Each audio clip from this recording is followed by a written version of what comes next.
Hey everybody, Eric Grenier here with Philippe J. Fournier for this week's episode of The Numbers. And Philippe, we have to put on little party hats and, blow out some candles because yesterday was the 2-year anniversary of the launch, or the first episode of The Numbers. So happy anniversary, Philippe. It's been a fun 2 years. How are you doing? I'm doing very well, and I was really happy to see that. This podcast is still growing. I'm still having tons of fun discussing politics with you and sometimes quiz you. Sometimes it's too easy, sometimes it's too hard. But yes, I'm very happy. And the community that we built on the Discord and among our members is tons of fun. And so I'm grateful for everybody who's watching, listening, and to those who signed up. So long live to the numbers, like long life to the numbers, I would say. Yeah. Yeah. We've survived as long as an average minority government. We're hoping to get a full majority mandate term for the next 4 years. And we'll have lots that'll happen over the next 4 years. So we've got a couple of things we're going to talk about today. We've got a lot of new polls out because of the return of Parliament next Monday, this coming Monday. So we're going to talk about that. We've got some provincial stuff to talk about. We'll start, I think, with the federal numbers. Now, we are going to play a little bit of a game, but first we should talk about the polls over the last little bit, because we've actually started to get quite a few from some different sources now. And I'm not really sure how to qualify these. They're all generally in the same waters, but there's some differences. How are you interpreting some of the numbers we've seen over the last week? They're generally in the same waters, but they do not tell the same story here. We had Abacus, was it 2 weeks ago, 3 weeks ago, that published careful here, the Conservatives are back in front, even though it was a slim 2-point lead. And I think it caught a lot of attention. It was the first poll, Eric, that had the Conservatives ahead since the election, so naturally it got a lot of attention. But it has reverted back. And when you look at the table of all Abacus's poll since the election, the one from 3 weeks ago is clearly a small outlier. So that's how, I was like, there's still a small liberal lead. And then you have the Angus Reid Institute that comes out, again with a small conservative lead, but especially like poorer numbers for satisfaction of the government and Carney's personal numbers. So I don't know where you want to start here. This is with my first comment. What will be your first impressions, Eric, on these numbers? I think it's fair to say that we're probably looking more at a closer race than it was earlier. We haven't had a Leger recently, which would be good to clarify because they were on the side of the 10-point lead. But you have the new Abacus poll that just came out that put the Liberals back in front by 3 points. You had a Main Street research poll that came out, had the Liberals ahead by 2. The Angus Reid Institute poll, which was the first one we've seen since the election, so there's no trends there, but had the Conservatives ahead by 2.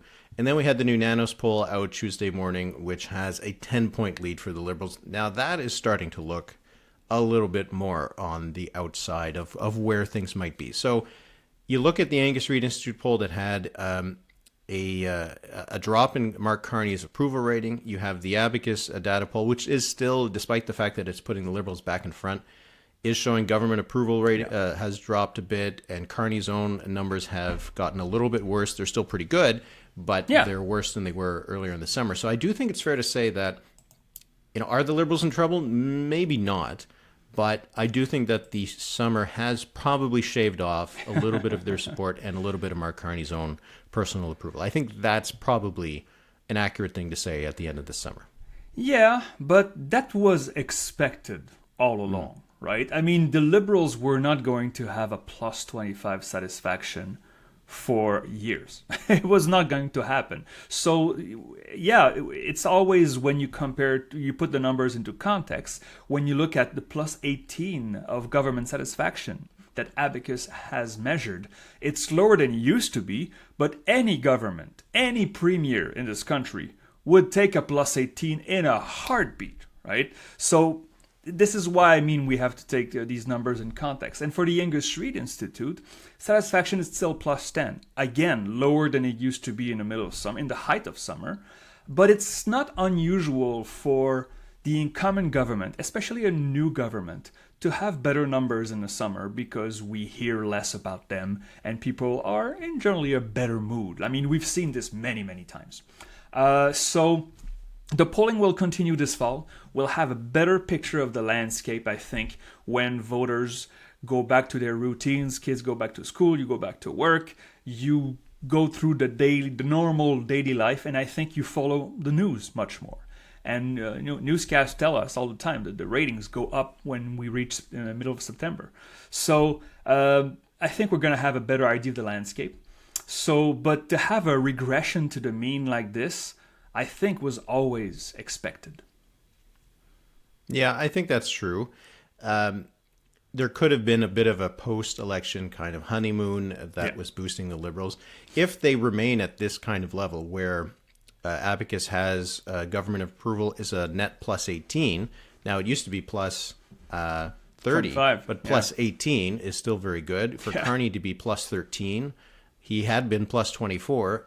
Plus 13 is still very good. And for Mark Carney, for the Angus Street Institute, his disapproval rating plus 10. It had been a lot higher, but plus 10 is still very good. And it also is in relation to the main guy across the aisle, right?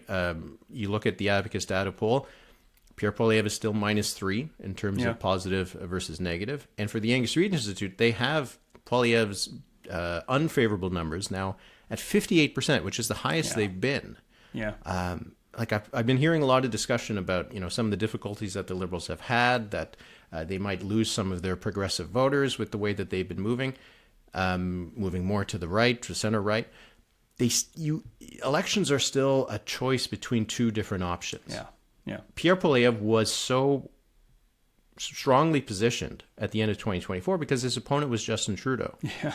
I feel like Mark Carney will still be well positioned as long as his opponent is Pierre Poilievre, because we've seen that Pierre Poilievre's numbers aren't great, and it's hard to get them to improve. It's easy to lose support. It's a lot harder to gain it. After people have an idea of what you are, what kind of vibe you give off, it's hard to change those opinions. So I think that is one of the things that is still working in the Liberals' favor. But as you said, that wear and tear of government is going to take a toll on the party. It's just a question of how much of a toll and how fast. And also I would add that I think that, so we had this sugar high of federal politics in the spring and winter, a crazy 6 months from December to the end of April. The main focus was, of course, the Canada-United States relationship, the trade relationships, Donald Trump and his antics. But more and more, I think many voters, especially Liberal voters of 2025, will have expectations. It's not that they didn't have expectations in the spring, it's that the idea was focused, now we have to realign ourselves. But if the economy, if the trade relationships, if all these other indicators that are outside of the hands of many people in the political class, if they don't revert back in the positive, no government, whatever color, whatever the premier, whatever the prime minister, can overcome long-lasting bad economic outlook. It just doesn't happen. And so for Mark Carney and the Liberals, you still have decent numbers. But next winter, if things haven't gotten better, if the trade relationship is still poor with the United States, if we still don't have a solid deal, let's say with the European Union, the Liberals will suffer from that, because I think voters now have expectations, whereas this summer they were still on this sugar high of the Liberal victory. So, well, we'll see how some of this is going to play out over the fall. And in order to have a little fun with it, I thought we could play a game of buy or sell. So the idea is we're going to look at each of the parties and the two main party leaders, where they are in the polls right now, as Parliament is just about to return on Monday. And kind of give it a judgment of whether we would buy or sell these parties or leaders based on where they are in the polls and where they think they will be at the end of the sitting. So the idea behind this is that each of these parties and leaders have a current value.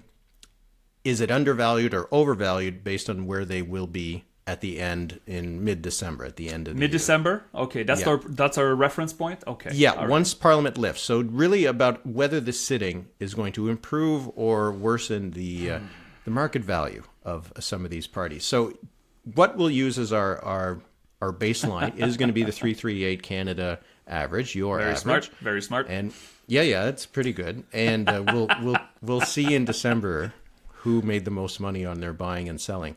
So we're going to use the current polling average for the Liberals and Conservatives, the Bloc in Quebec, and the NDP. And also the, sorry, I just have something popping up on my screen here. And we'll have the current polling numbers for the Prime Minister, best preferred Prime Minister in the Nanos Research poll. So yeah, Nanos Research, okay. Yeah. We're going to start with the Liberals. So your update on Sunday had the Liberals at 43%. That's right. So that is, what did they get in the election? 43.6? 43.7, yes, almost 44, yeah. So pretty much the same as the election. Now, at 43%, at $43, let's say, are you buying or selling on the Liberals based on compared to where they'll be in mid-December when Parliament lifts for the holidays?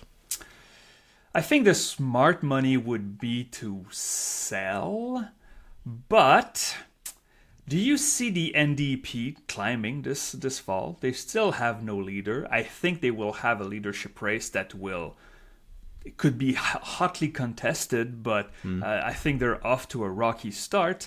You have also to look at, I mean, these are all correlated, right? I mean, if the Bloc recovers in Quebec and goes to the high 30s or 40s, then obviously the Liberals would go down. So I'm not too sure about the Liberals. Do I answer first here? I would say that if I held the stock of the Liberals, not sure I would sell, but I'm not sure I would buy more right now. And I know that's not an answer, but I would say I would go in the middle for the Liberals. I would stay put at hold? I would hold and hope for the best. I think we had a string of more difficult polls for the Liberals, but you also have to look at who polled, right? And so perhaps it was to be expected that the Liberals would fall a little bit. What about you, Eric? What would you say? Well, 43% is just a little bit less than what they got in the election, and we haven't seen a huge amount of polls that have had them much higher than that. Right. And it is tough to be much higher than that. When Pierre Poilievre and the Conservatives are doing well, I think the highest they got in the average was maybe 45. Yeah, that's right. So it's hard to imagine that by the end of the sitting, or this fall sitting, that the Liberals would be in better spot. I kind of think that they will probably drop. So I would say that I would sell on the Liberals at 43%. I have a feeling that they'll be lower than that by the time we get to December. Now, maybe there's a deal that breaks out somehow with the United States. Maybe some of the economic stuff doesn't turn out to be as bad as some people are fearing. And you could see a boost for the Liberals.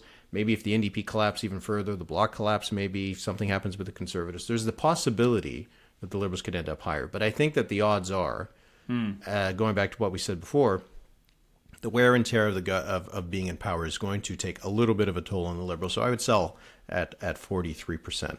I think that's pretty smart. Okay. I think that's pretty smart. Playing the odds. I'll go ahead. Yeah, I was just going to say, now the Conservatives, we have an average of 40%. Now, this is just barely under the score that they had in the election. They had 41.3. The Conservatives are still led by Pierre Poilievre, who will make a return to the House. Now, this could be a double-edged sword.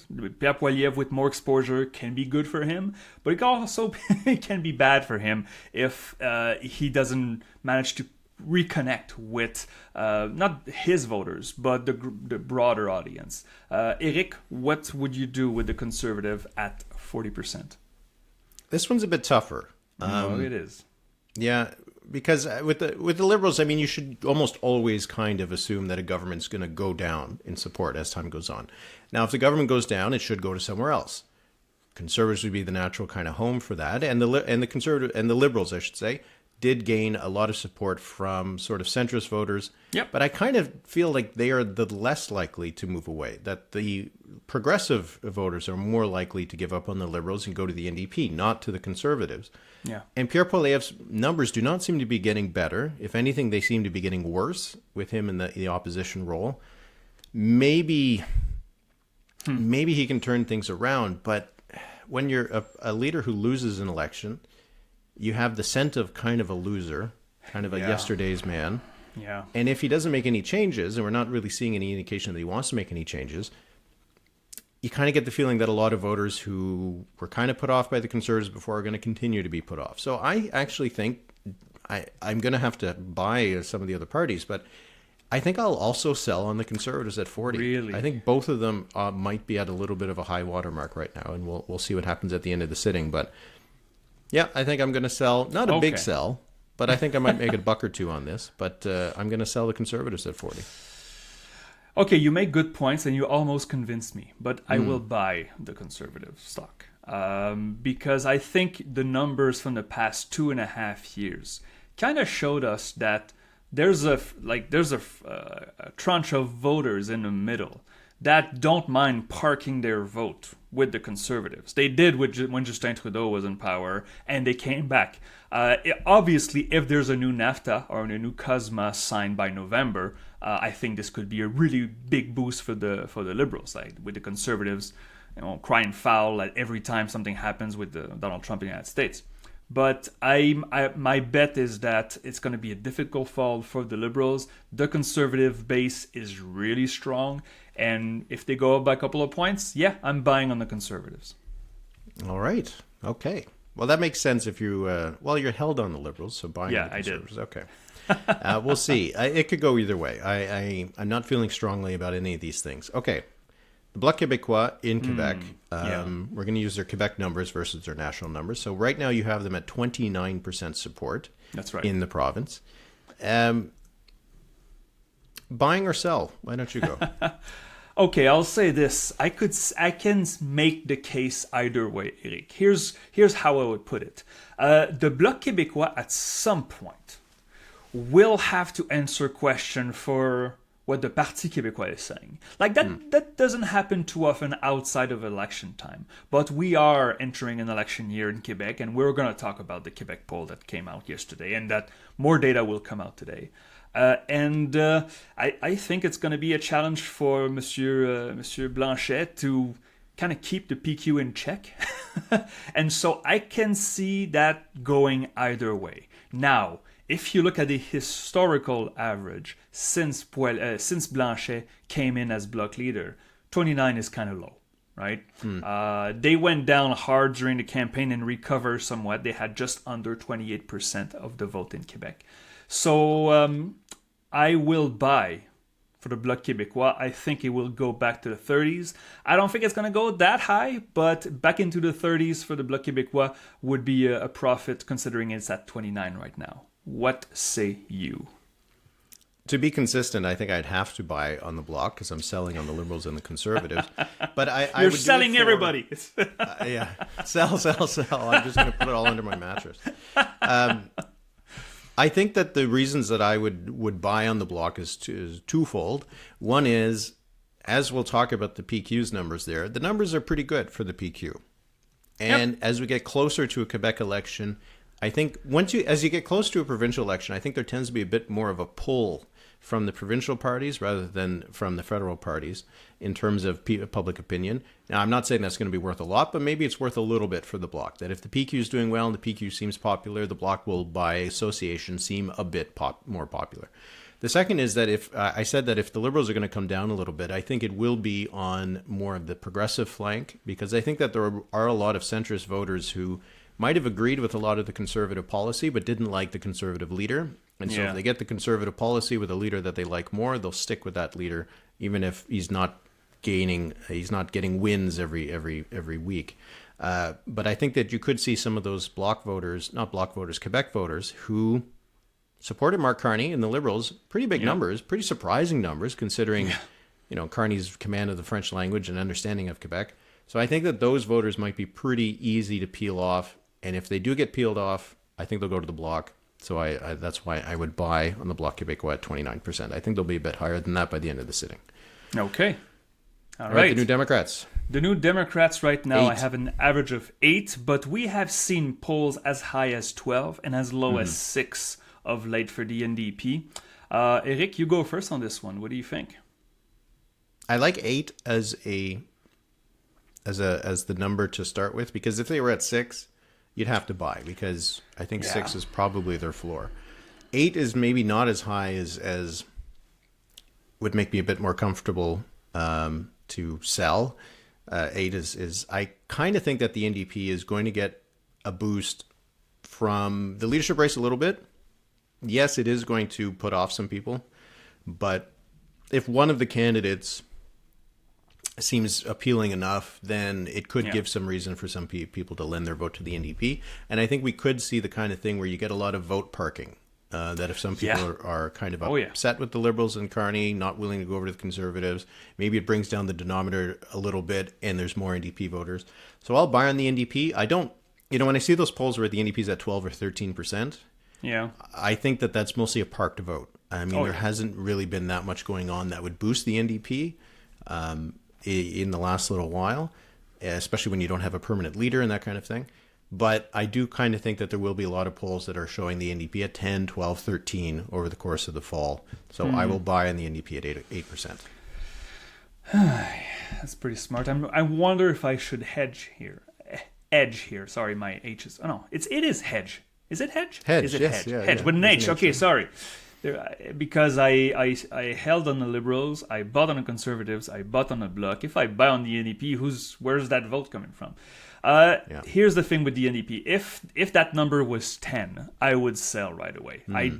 I unless the Liberals really, really screw up, and not just like have a difficult fall, but really screw up. I can't see the NDP going back up that much. But 8 is kind of a good number. So you're buying? Mm-hmm. I will hold. I think the NDP is going to stick in that high single digits. So I will hold my NDP stock and not sell, neither sell, no buy. So. Okay. All right. I'm curious to see who ends up with more quote unquote money at the end of this. We'll do this at the end of the sitting. All right. Let's take these two together. We'll do the Nanos number for this week on best prime minister, preferred prime minister, had 50% for Mark Carney and 28% for Pierre Poilievre. 28% is a little higher than we've seen for Poilievre over the last little while. 50, I wouldn't say is lower for Carney, so maybe I'd have to look at it, but maybe the don't knows, the unsures have dropped. So buying or selling? Are you buying Carney? Are you selling Poilievre, or the opposite? What are you doing? I have to think about it for Poilievre, but for Carney, it's easy. It's you sell. You sell right away because I have the numbers right here. He's hovered between 49 and 53 all summer. So and it was a good summer for the Liberals, as we said in the polls. The numbers held. It was a sugar high. It was a honeymoon, whatever you want to call it. But 50% preferred prime minister. This doesn't last usually, right? I'm not saying this because I believe Carney is going to crash. I'm just going with the averages, going with the trends. So at 50, I'm going to sell. I would not be surprised to see Mr. Carney in the mid-40s or even low 40s, and that would still be pretty good historically. But I'm selling on Carney, that's for sure. And I kind of think you'll agree with me on this, unless... Yes. Yeah, I would. Okay. 50 is high. I think that as the NDP leadership race heats up, some people will say that Davies would be their choice because he's the NDP leader. So I do think kind of naturally Carney's numbers will come down. I think 50 is hard to maintain for a very long time, especially once you start having more decisions. There's the budget coming up next month. Some people are not going to like it, and that's going to bring down his numbers. So I would sell. I think that's probably the most profit we can make on these calls, that Carney will not maintain 50. But what about Poilievre? Would you buy or sell at 28%? Here's the thing. It was 23 and 24 for most of the summer. Now it's 28. Seems a bit overpriced. It gives it gives me pause, considering that we're doing this for mid-December. So a month later, Poilievre will have his vote of confidence from the Conservative members in Calgary. So kind of hard to predict where I'll go, but kind of have to. I think I would. Hang on. If it goes up, I want to buy. Yes, okay. I think I'll buy on Poilievre, but without much expectations. Even when he was faced with Justin Trudeau in the Nanos tracker, he got at some point in the 40s, but it was like a peak. Most of the time, it was in the mid to high 30s. Now he's facing Carney, and he's also facing his own members in January, which I think changes the equation. So I would buy, but I don't expect to make much of a profit here. What about you, Eric? I'm kind of going all in on selling. with the Conservatives and Poilievre. I'm going to sell on Poilievre because, as we just said, this is a bit higher than where he's been through the summer. Yeah. And when I see some of the personal approval ratings for Pierre Poilievre and the trends that it's going to, I kind of have a feeling that this could end up being a rougher fall sitting for him. I'm not sure if he's on an upwards trajectory that I don't know. I feel like he's a lot more vulnerable than we might think. So I'm going to sell. I think that he might go down a couple of points again. Now, if the Conservatives have a good fall, I'm going to be wrong on 2 counts. So that's just the way it is. But when I see these trend lines and the fact that, you have a leader who lost an election in part because of his own kind of image. Yeah. And then the numbers aren't really getting better as the year goes on. I feel like that is a leader that might be in a bit of a death spiral in terms of their own popularity. Now, he's a talented communicator and all that, so maybe he can turn that around.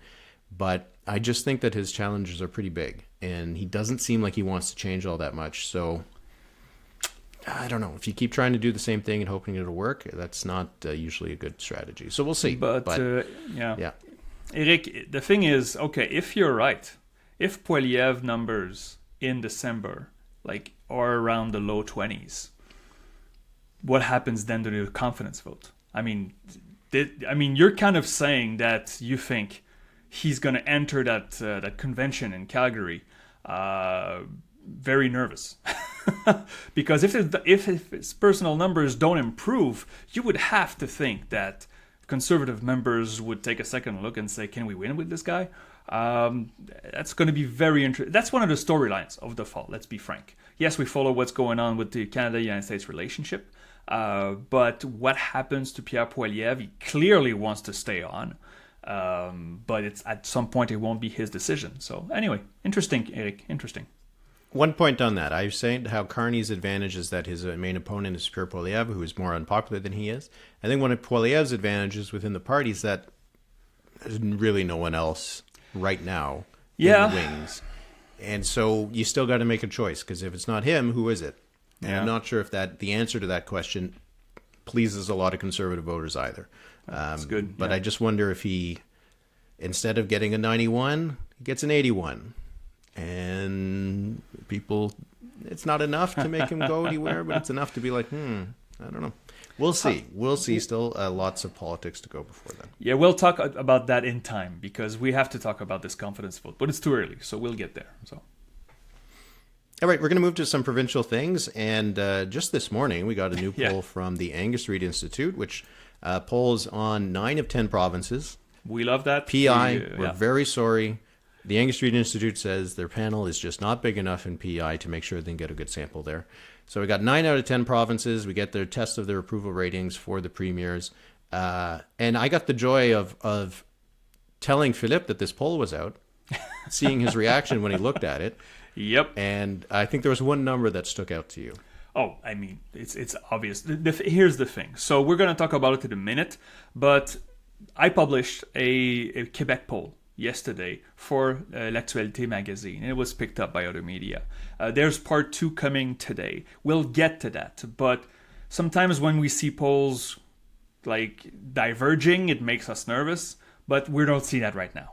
We see actually a converging of the polls. So Monsieur Legault, 22% approval in the Angus Reid, by far the lowest of all 9 that were polled. I mean, even Ford, we thought that Ford was, for a long time, Ford was the bottom, at the bottom here. He's still at the bottom, but he's at 41 right now. This is decent.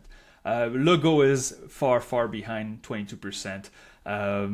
And that's what struck out with me. But I'll talk about that Palace poll in a second. But Eric, your first comments on this quarterly report card for the premiers from Angus Reid. My first reaction was, beyond François Legault, all the premiers are doing okay. Yeah. Which is kind of surprising, because all of them have an approval rating of at least 41. That was Ford's number, and that's David Eby's number. 41 in our system, good enough to win an election. And even in 2-party races, you got Smith at 46, Moe at 50. Good enough, right? So that is kind of interesting to see that everybody, in spite of all the difficulties that, face the country, face each of these provinces, most of the premiers are doing okay enough that they could hope to win re-election. Yeah. So that was my first reaction. The fact that Ford is up, he's up 3 points, that's interesting. It kind of corroborates some of the other things. Canoe still leads. Wab Canoe still leads. He's down 7 points, which is a bit of a drop, but 61% is still a remarkable number to have. It really is. In an approval rating. And then there was two sets of numbers that were of particular interest to me. One was Susan Holt at 52% approval. Now, this was down 6 points, but we haven't had any polling out of Atlantic Canada for a while now. So we see that Susan Holt's still doing quite well. Yeah. And John Hogan, the Premier of Newfoundland and Labrador, at 51%, up 12 points. So that is mostly because you got a lot of don't knows that are finally making up their mind.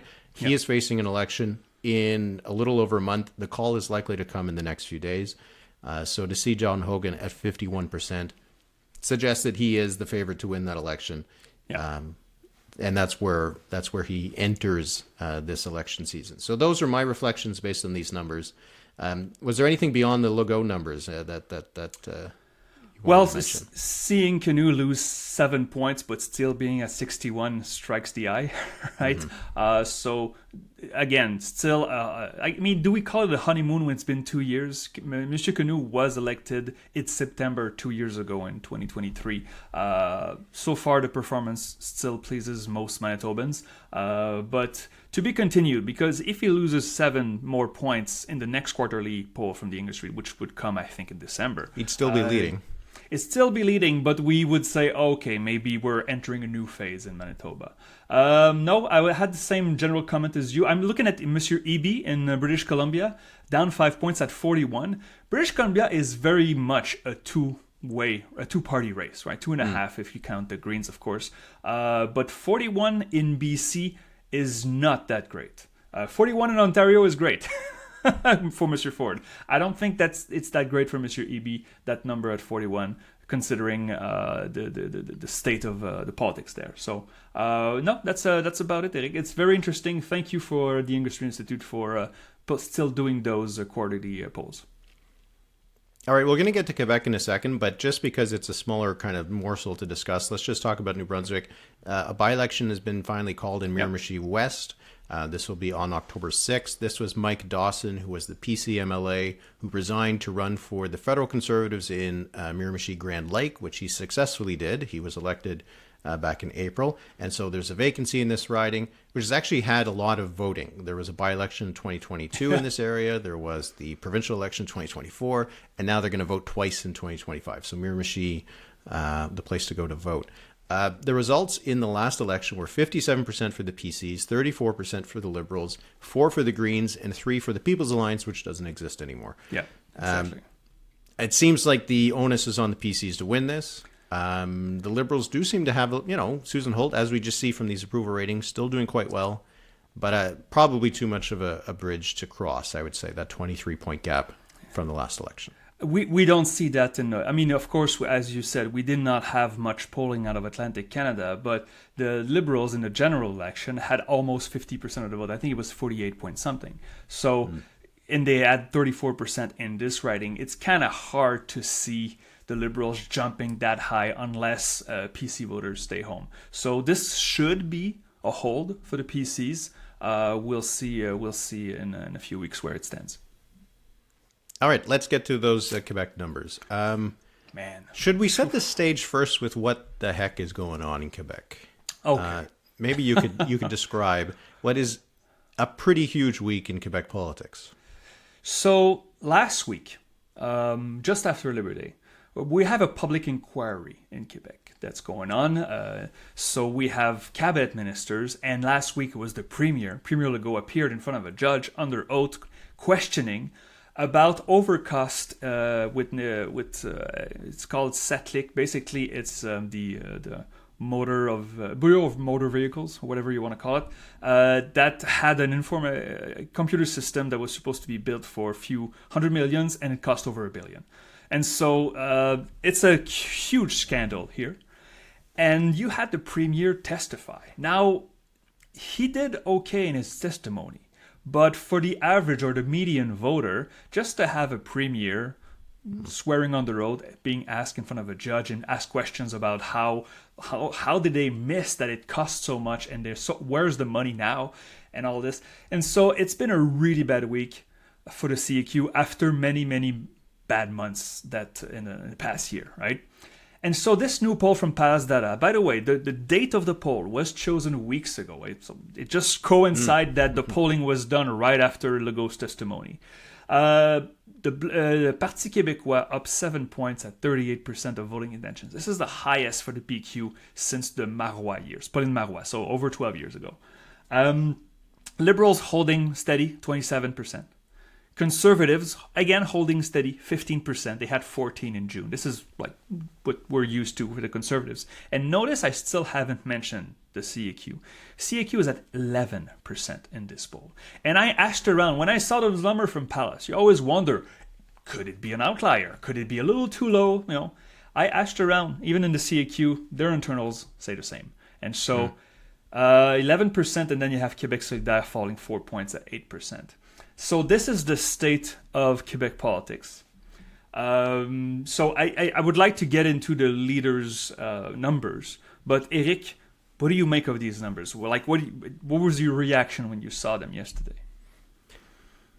The PQ at 38 is a big one.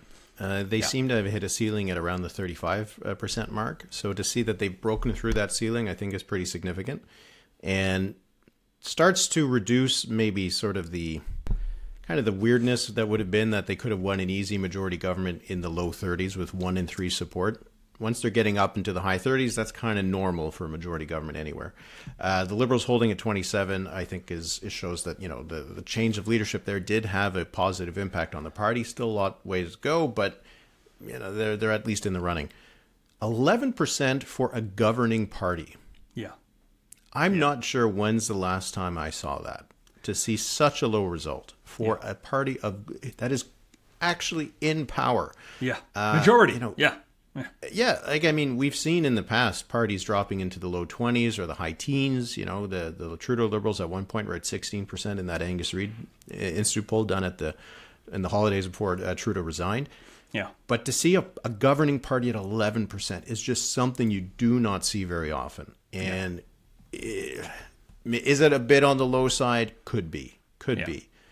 But this party is on track for one of the worst results in all of Canadian history for a governing party. Be one of those that is at risk of going from a majority government and a huge majority government to 0 seats. You know, we've talked about a couple of times when that happened. The last one would be, I think, Richard Hadfield, 1987. Yeah. But at that point, they had been in power for a long time. They'd been in power for, I think, 17 years or something like that. So 2-term government goes from 90 seats or whatever it was to 0, which is what they're on track for. It's just a remarkable kind of turn of events. And we're starting to see, I think, that nervousness finally starting to come out, right? Yeah. They got the cabinet shuffle is happening tomorrow. There's reports of at least 4 cabinet ministers that are being shuffled out entirely. You got André Laforêt, who is resigning to run for the mayoralty in Saguenay, which means a by-election's coming in Chicoutimi, which was a seat they won by nearly 50 points, and no one thinks they would win it. Nope. It's end times. It's end times for the CAQ, and Eric, the only thing that gives me pause, because we're running out of epithets to describe the state of the CAQ right now, it gives me pause because of what happened to the federal level earlier this year, right? But we understand that the context is different. But okay, so let me give you this. This is going to be out today, so members of this podcast get it first. Do you have a favorable or unfavorable impression of...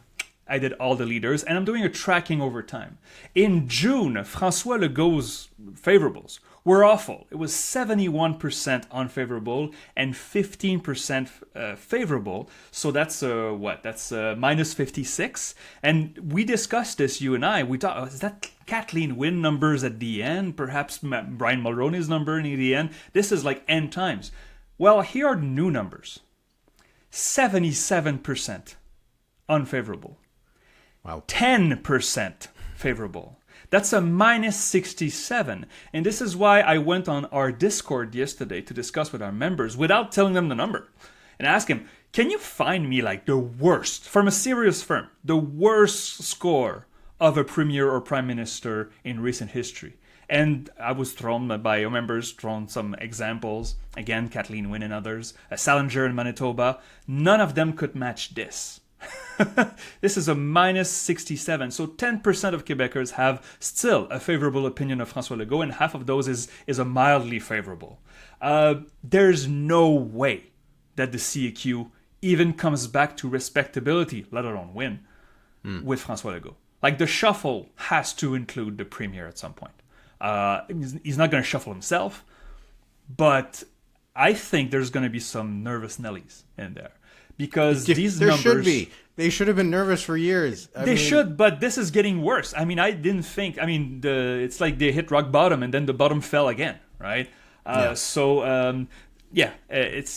I don't understand how they're going to fix this. I don't think it's fixable, but again, it gives me pause that because of what happened at the federal level, we don't know. 6 months can change a lot. But I wanted to give you the other favorables, but first, did you want to have something to say on Legault to close on this? Or just, I don't understand what the thinking is at this point. At some point, you can't come back. And even if you made the argument that maybe it's best for Legault to take the hit so that the party can rebuild, if the party's dropped down to zero, it's going to be done. You won't have anything to rebuild. Yeah. At that point, just start a new party. What's the point? So I don't know what the solution is at this stage other than that. And even that's not going to fix everything. It's probably going to fix very little. It might reveal how much of the PQ vote is a pro-PQ vote versus an anti-CAC vote. Is the PQ doing that well? Or is the CAQ doing that badly? But a change of leadership might do something. But I mean, even if the CAQ could return to 20%, that would be a huge victory for them because they could at least hope to win some seats. They got to do something. A cabinet shuffle, believe it or not going to do it. Let me give you a little tidbit here, just for fun. Abacus data uses the same formulation of the question for its poll. Now, the methodology is different, but still. Mark Carney has a minus 51 favorability amongst conservative voters. Legault is at minus 67 among the whole sample, just to give you a little idea, right? So Monsieur Legault would be worsely perceived, I don't know if that's the right formulation, than Monsieur Carney is among conservatives. This is insane. So among CAQ voters, 47% favorable, 42 unfavorable. And that's what's left of the CAQ. I don't know, man. It's again, we're running out of epithets. Just to go through the numbers, Monsieur Plamondon of the PQ jumped 7 points, by the way, and the sovereignty numbers are not published yet, but I can tell you they haven't moved. So this may be an anti-CAQ number. Monsieur Plamondon is the only one in positive, but he's a plus 6, 44 favorable, 38 unfavorable. So it's good, but it's not stellar either. Monsieur Rodriguez came in June, 41 unfavorable, 23 favorable. That's a minus 18. So not a really good start. Ruben Gazal and Eric Duhem are not really relevant here in this poll. They're both in the negative. So the only Plamondon is positive in the favorables in Quebec, and he's only at a plus 6. So, yeah. That strikes me as a lot more of not a lot of enthusiasm for voting for a party, but a lot of enthusiasm for voting against a party. So anyway, it's going to be a heck of a week, and I predict what's going to happen over the next 12 months in Quebec, and you're going to make yourself a fool. All right, there's no quiz this week. We do have our numbers of the week. Do you want to go or should I go? Go ahead first. Okay. So this comes from the Angus Reid poll, and the most recent one, and they had questions about Mark Carney's removing of the counter tariffs on the United States. So it found that 39% of all Canadians agreed that removing the counter tariffs was the right move. 35% said it was the wrong move.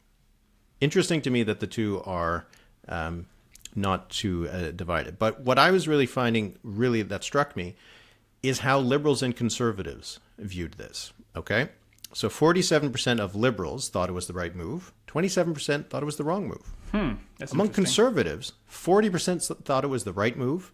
38% said it was the wrong move. So you see that on both Liberals and Conservatives, kind of divided opinion on this, but not thinking that what Carney did was a big mistake. The only real kind of partisan group that disliked this move were New Democrats and Bloc Québécois voters. There's not a lot of those, and those are the ones that stuck with those parties in the last election, not the ones that are voting for them now necessarily. But just that partisan divide is not very stark.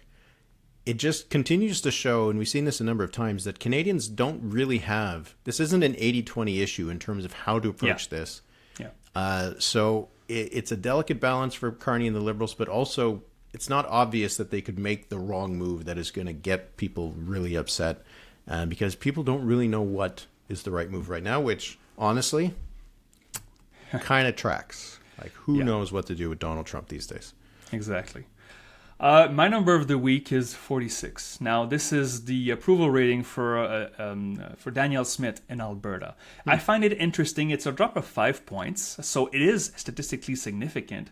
However, we haven't had a voting intentions poll in Alberta for quite a while, but at this point, would you buy or sell the UCP right now? The UCP, from the latest numbers we did have, would win a majority easily in Alberta if an election was held. And so I want to track these numbers, because if Madame Smith stays in the high 40s and low 50s in approval numbers, I'm betting that we will have an Alberta general election, perhaps before the Quebec election next year. I would not be surprised at all that she decides to go early to secure a second majority. 46, yes, it is a drop by 5 points. It's still comfortable for Danielle Smith. So I'm keeping my eye on Alberta in the next few months, because I think it will be fascinating. All right, that is usually a good idea when it comes to politics. Alberta, over the last decade, has been a place to watch a bit more than that. Yeah. Oh, yeah.